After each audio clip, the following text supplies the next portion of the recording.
ay furan idinkuma arkaysin ehela joogo ay furan idinkuma arkaysin ina adeerko ay furan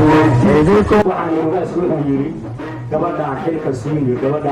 siino waa isu waafaqnay hogaaska soo jeedintiisii uu noo yeeray dhaqankii odayaashii nabadoonnadii khiyaartii uu u yeeray waa waafaqnay ergaaba la xareeyaanay oo yaa erga la xareeyey ma iska daa waa la xareeyey haddii aan ogaanay ergadaas oon fiirinay oon dabagallay ergada waxaa ku shirkoobay cabdikariin xuseen guuleed oo maamul goboleedka galmudug madaxweyne ka gudoomiyaha wiilka ka ah doorashada dadban heer gobol farmashiin la yiraahdo iyo wiil ay wataan oo gacanta ku dhagan yihiin oo aad moodin loo soo gadayo dhar iideed oo saas gacanta loogu dhagan yahay laga dhagsiinayo ayaa guur la galay waa kaas ugaaskanagii halkaas oo fadhiya wax garadkanagii waa fadhiya khiyaartanagii waa fadhisaa gabdhahanagii waa fadhiyaan anaga gaabanaa xildhibaanka noocaas xaaji cilmo waaye waa haajitay waana ahaanaysaa haddii alla yidhaahdo ilaa annagu aan qof kale u garanno oo aan idhaahno ka fadhiiso caasho annaga nalama laha kursiga xildhibaanka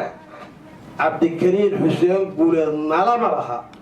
mana maamuli karo mana yeelayno mana aqbali doono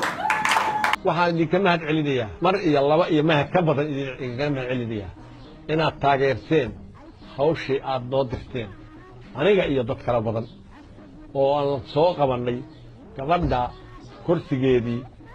iyadoo la-ag taagan aan talaan siinay maraggeedii inaad furteen waa idinkaga maragahay waana qodobkii noogu weynaa ninka nala doodaya oo dad waxna weydiinaya muxuu hayaa sharmaarke maxamed maxamuud kursigaas wuxuu ahaa kursi gaar looga soocay kuraastii taallay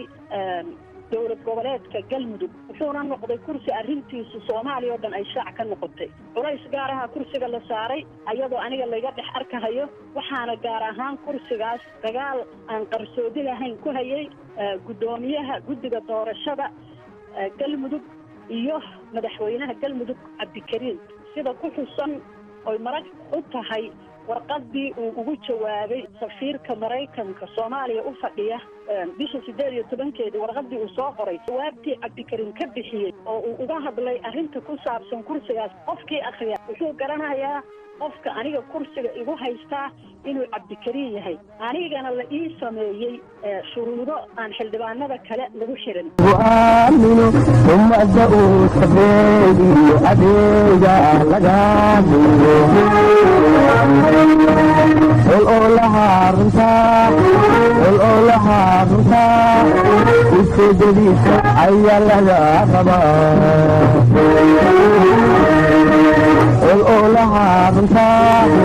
والأولها رنتا